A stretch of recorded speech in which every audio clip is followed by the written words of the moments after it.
ask Lotte some questions. And most of you, I think, are by now familiar with the webinar format of Zoom. Just as a reminder, it's a view-only platform where attendees cannot ask questions directly. So I ask you to please submit your questions via the Q&A function, and I will monitor the channel, and then I'll post the questions to Lotte. And I thought I would have some questions myself in case there aren't any right away, but there is already one. So I'm just going to go ahead and yield my question to one that's being posed. And so the person is saying, I'm part of a co-housing community being built in Edmonton, Alberta, that is led and dominated by women.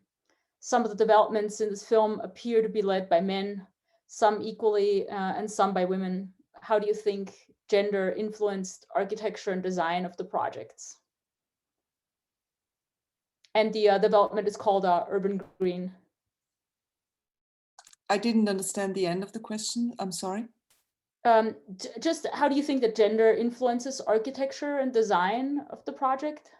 Yeah, well, that's a very specific question. Of course, gender does influence architecture. I think architecture is always a mirror of society, and it also it's like it shows not only the society it comes out, but also I'm sure if the society is dominated, if it's also the political system, maybe I call it like that, and the political system involves, of course,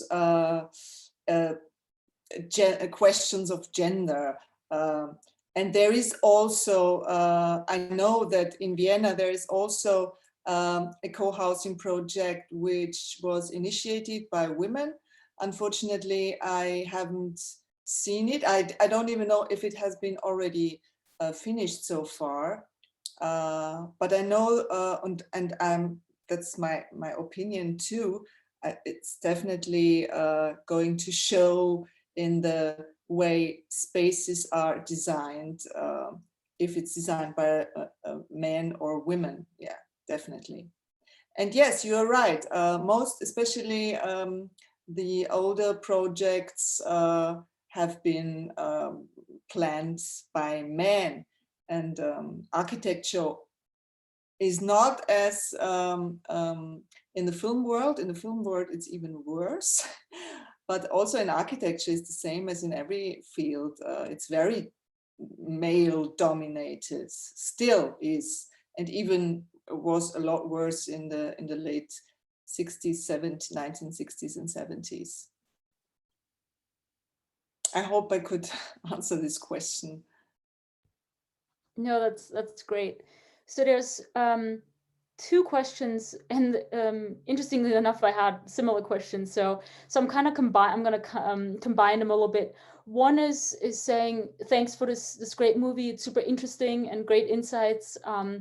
And the person is wondering about your thoughts on the aspects of urbanity and in conjunction with co-housing, and in particular, that the city is characterized as heterogeneous or heterogeneous spaces, and the co-housing projects sometimes seem to be sort of homogeneous.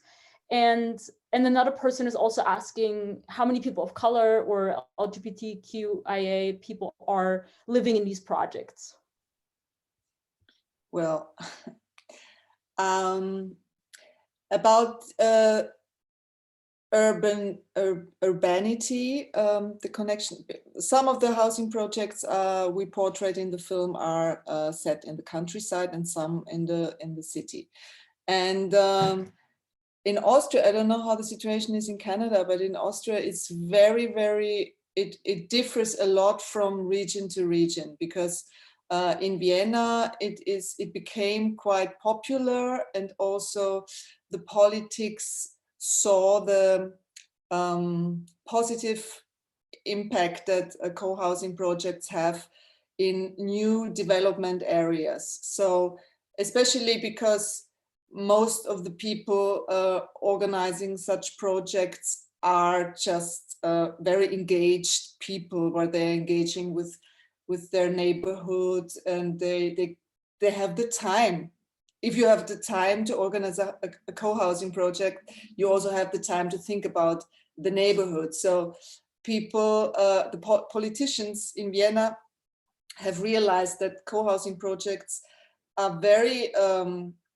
positive for the development, for all these new urban development areas. And we have a lot of them in Vienna at the moment. Vienna is a very fast growing city, one of the most growing cities in whole Europe. And of course, talking about your other part of the question about heterogeneous spaces in juxtaposition to the obviously homogeneous space, or it's not the space, it's the communities living or organizing these projects. Of course, they are completely middle class, yeah, and it's also been talked about in the first project where the one guy says, yeah, we are a very diverse group, but that's not true. They might be diverse from their professions, but they're not diverse from the point of social, they're not diverse in their social backgrounds. So these projects are very, very, very middle class, very much coming from groups of people who are working in cultural fields. There's lots of teachers, people from social work, coming from social work. They are very I'm sorry, my English. Yeah, and about the LGBT and the people of color, it's not that much.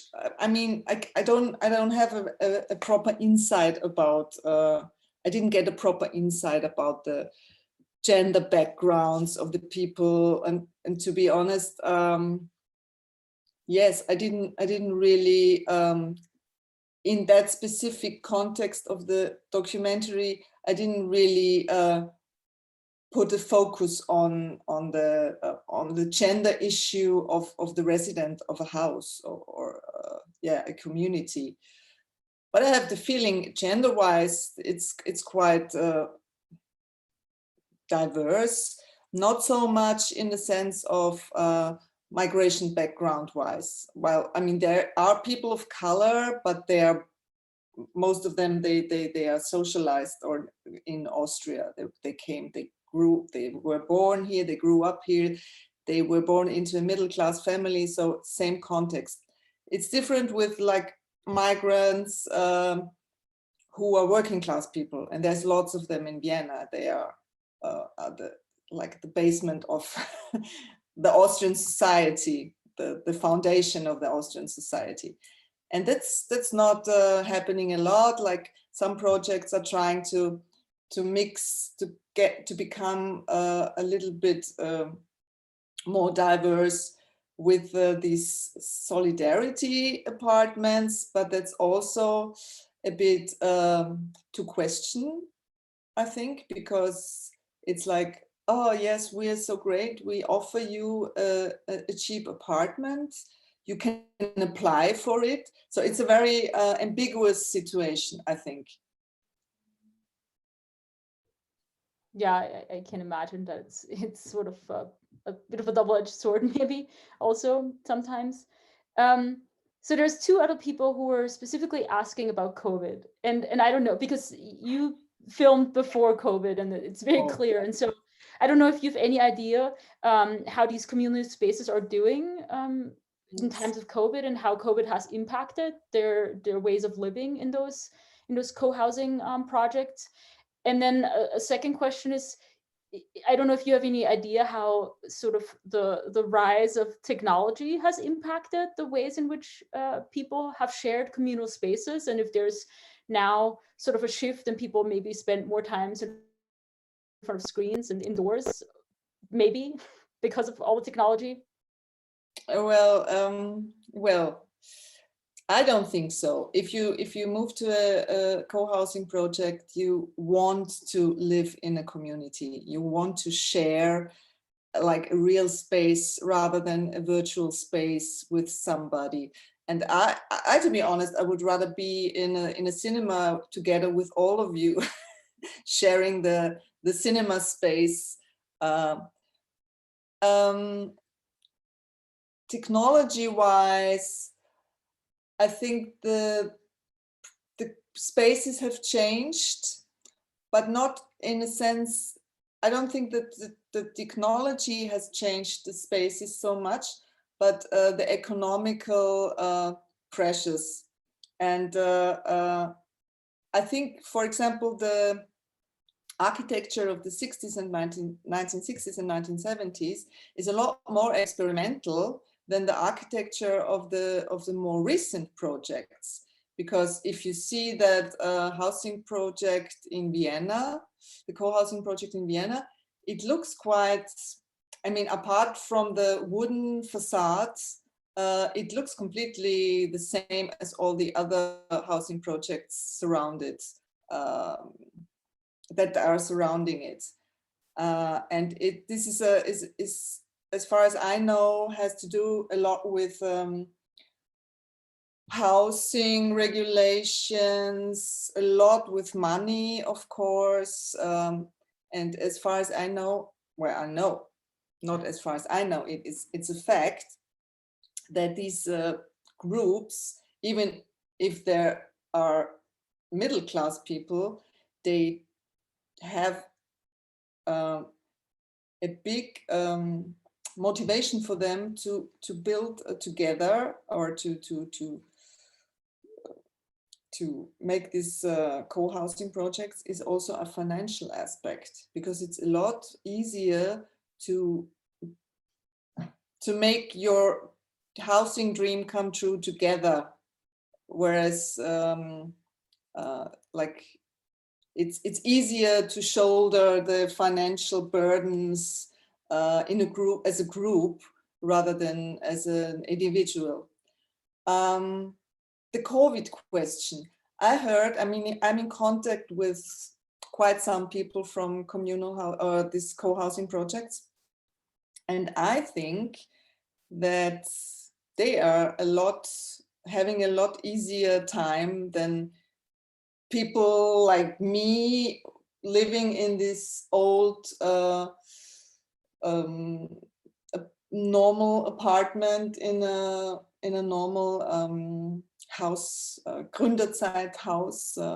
I don't know the English word for that, in Vienna, one of these typical turn of the century houses, because they just have them. I mean, they are a community, and it's the idea, as this one woman said, of the village, that people help each other and care for each other. And if somebody is sick, you just know, and you ask if he or she needs help. And I heard that they have, that they are very, very happy to live in a co-housing project, especially during that horrible COVID time we are in right now. Yeah, and it has not stopped yet, right? So there's another interesting question that I want to pose, and it's kind of moving away a little bit from the housing project itself, and it's engaging more with videography techniques. And so the person is saying, there were lots of interviews and this is really great. And the person is asking if it was all shot with one camera, and how many days did this take? And if you can just sort of also comment on the process of using historical film materials, so sort of the filmmaking aspect. Yeah, this is a low budget film, so we didn't have much money, and we had only 12 days of shooting, so we could afford only 12 days of shooting. In the end, it was 14, I think. It was all shot with one camera. It was a Canon C300, and the camera operator is Johannes, with whom I work with for many, many years already. And he's very good in the hand camera. So most of the shots are done by hand, some of them on the tripod. We decided to have some sort of archival material for each project. In the end, we didn't find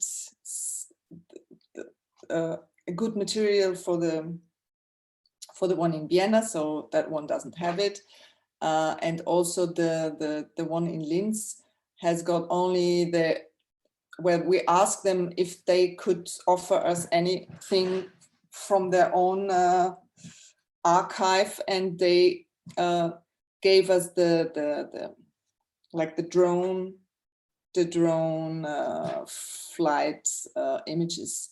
So that was the idea, and especially we loved the archival material of the first project, because this was coming from the people by themselves. It's Super 8mm material, which we scanned, and that's really was a very nice opportunity.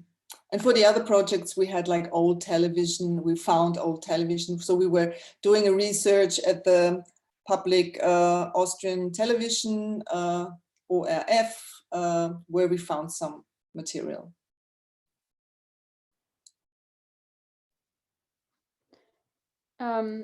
Yeah, that's super interesting. I was really keen on seeing the images about the project in Linz, since I'm from Linz, and so I recognized the place in the city, and I thought it was really, really neat to see that. So do you see any trends in terms of co-housing projects, and do you have a sense of where they might be moving? And do you know how this could be different in Austria than it is in North America and in Canada specifically? Mm-hmm. To be honest, I don't have an overview about the co-housing projects in Canada. I can observe a trend. We did observe it already during the film, the production of the film, because one of the main things that occurred to us was that most of the projects in former times were like very conservative, individual property. Each family owns an apartment, and in the end you grow old in your apartment, you live there for 40, 50, 60 years, and until you die in the end, yeah, until so the some of these older projects have the problem that the population of this, or the residents, are becoming old together. So in the end, there's not much exchange, like not many new families coming. And the trend is that it shifts from like owning an apartment, individual ownership. It shifts from individual ownership to collective ownership. So most of the recent projects, contemporary projects, are following a model of cooperative ownership, collective ownership. So these people, these residents, future residents, they found an association, and the whole association owns the whole building, and the association in the end lets the apartment to the individual residents or members of the association. And it goes even further with the Linz project, which is a part of Habitat. And this is a very, very clever model, because this is a very strong political statement, I think, because what they do is they really buy houses off the markets. So they have this completely clever legal model, which comes actually from Germany, from the apartment house syndicate, it's called, which emerged like 25 years ago out from the, actually from a squatting project in Freiburg. And the Austrian group, the Linz, the people from Linz, they transferred this German, this German idea into the Austrian legal system. And I can tell you now maybe that I'm just working on such a project, because we have been applied for a piece of ground here in Vienna, and it was like an architecture competition, but you not only had to hand in plans, but you also had to hand in a concept for connecting with the neighborhood and group concepts. And in the end, we won it. Like, this was all during the COVID lockdown. And now we want to like realize the project in like this habitat model. So we want to try to, or we are already members of Habitat. So there's like 4 or 5 of these projects now in Austria. And as Florian of the last project told us, it's like a self-growing system. The more projects, the easier it is for new projects to buy a house or a piece of ground and to become part of the community, which is very based on solidarity and yes, like, it's quite simple but complex at the same time.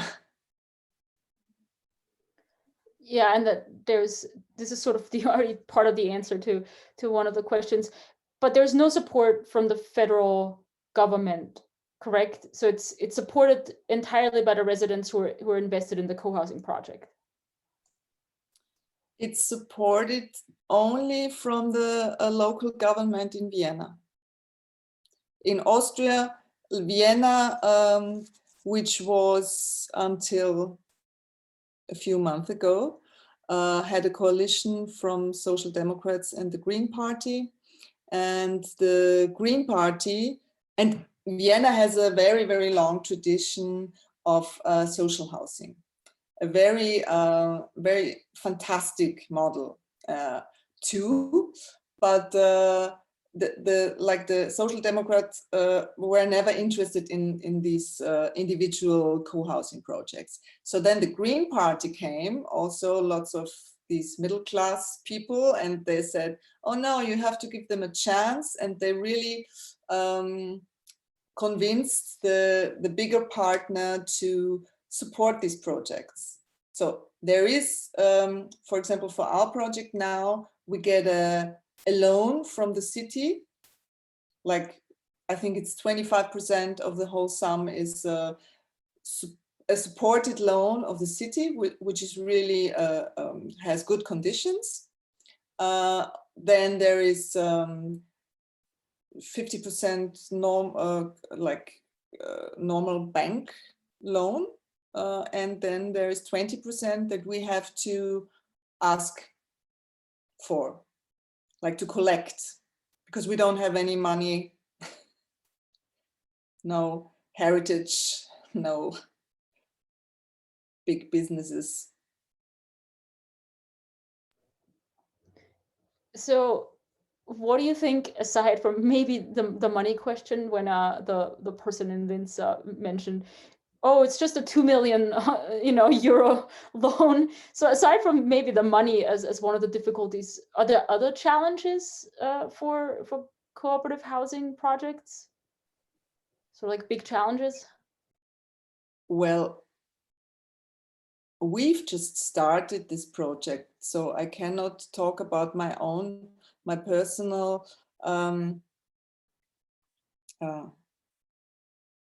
yes. Now my English is gone completely. Experience, that's the word. I cannot talk about my personal experience, but I heard of all the other projects. They keep on telling us the financial thing is the least of the problem. It's all about the group, yeah, and about the like the social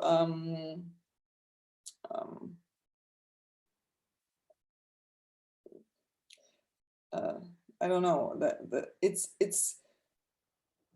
Well, it's always probably hard. difficult. It's just difficult to keep the group together.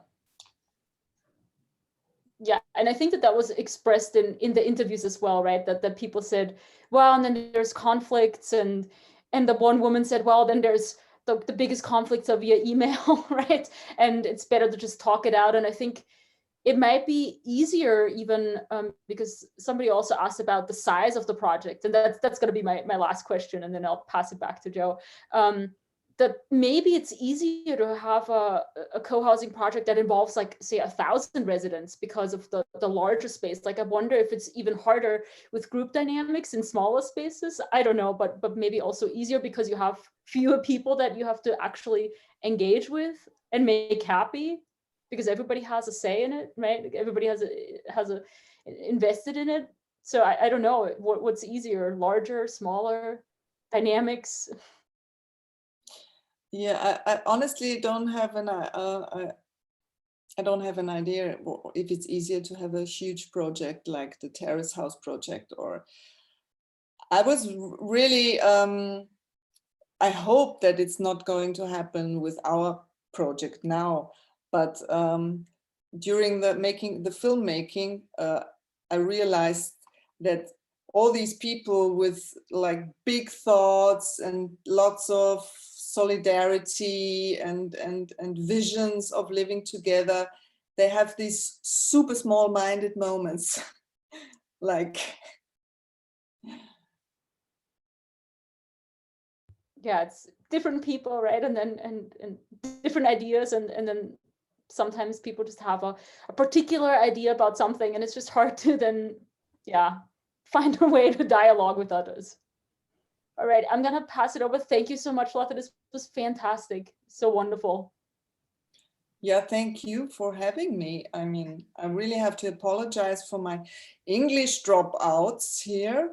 And I don't know if you had dropouts during the screening, because I did every now and then. I think I saw once or twice. It stopped for a second or two. Nothing too major. At least for my connection. Right? But I guess I should step in here too and thank you, Lotte, for both providing the film and the commentary, the discussion afterwards. We have many questions.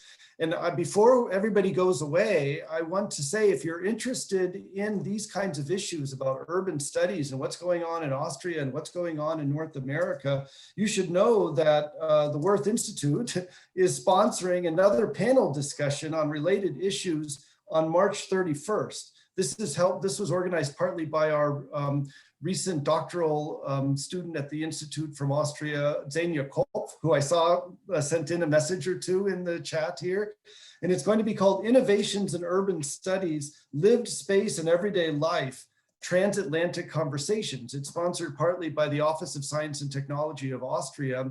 And there'll be a panel discussion where we'll talk with people in Austria and in North America, including our very own research associates here, Jim Morrow, the research associate at the Wirth Institute. So that's going to happen on March 31st.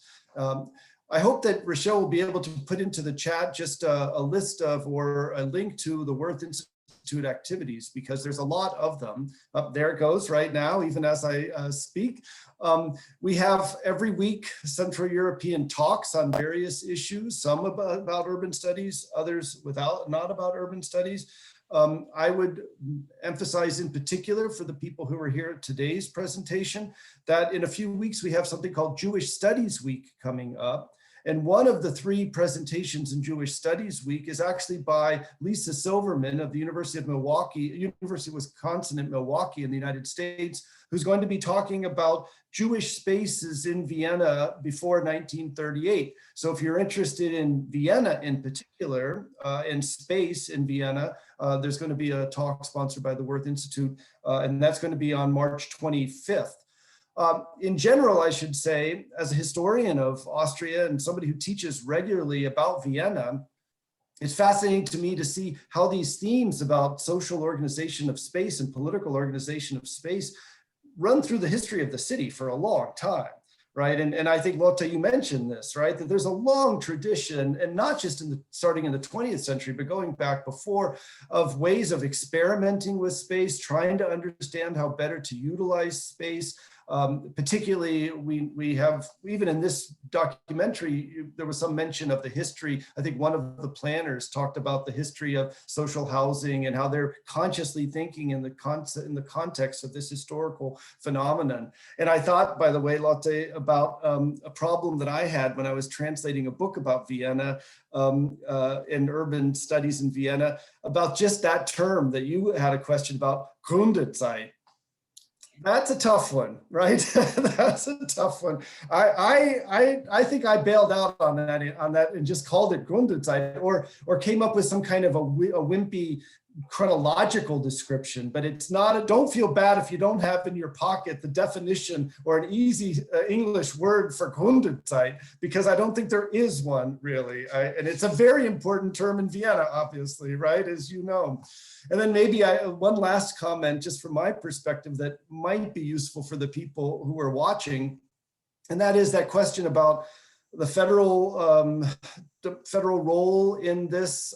It made me realize that Vienna is an exception, actually, in some ways, and it's easier to do some things in Vienna than it is to do in other places. And so when you look at this documentary and you see examples from Graz, or you see examples from Land Niederösterreich, or you see examples from Linz, they are facing different legal situations because, as probably many of you don't know, Vienna is actually both a province and a city. So the legal situation in Vienna and the opportunities legally and financially are actually appreciably different than, say, for example, what you would have in Linz. Linz is the capital of a province. Graz is the capital of a province, but they're subject to provincial law in a way separate from their municipal authority. But in Vienna, you have this weird, I think, in many ways, mixing of levels of juridical authority, which actually provides space for actions which can't be done very easily in a rural Gemeinde in Lower Austria, for example. I really feel for the people stuck out there 3.5 kilometers from the nearest grocery store,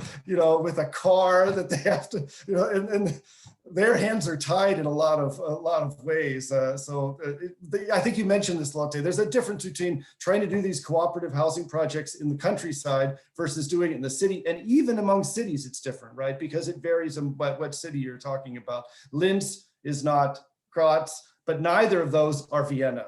And actually, I guess I could end by saying nothing's Vienna, right? I mean, it's one of the fastest growing cities in Europe. It's a fascinating place to study. And if you want to find out more about Vienna and the rest of Austria, stick with us at the Wirth Institute, come back. I'll finish my comments here by thanking Simone for her contributions and for helping the conversation along. I definitely want to thank Rochelle, who is hiding behind the Wordsworth Institute here on the screen. She's the technical genius who helped organize everything. Sylvia, the manager of the Wirth Institute, without whom things just don't get done. All of these people should be remembered when you think about what goes on at the Wirth Institute. Thank you all for coming. I think this conversation can go farther. Let's keep it going at one of our future meetings. Thank you, Lotte. Thank you, Simone. Bye. Thank you.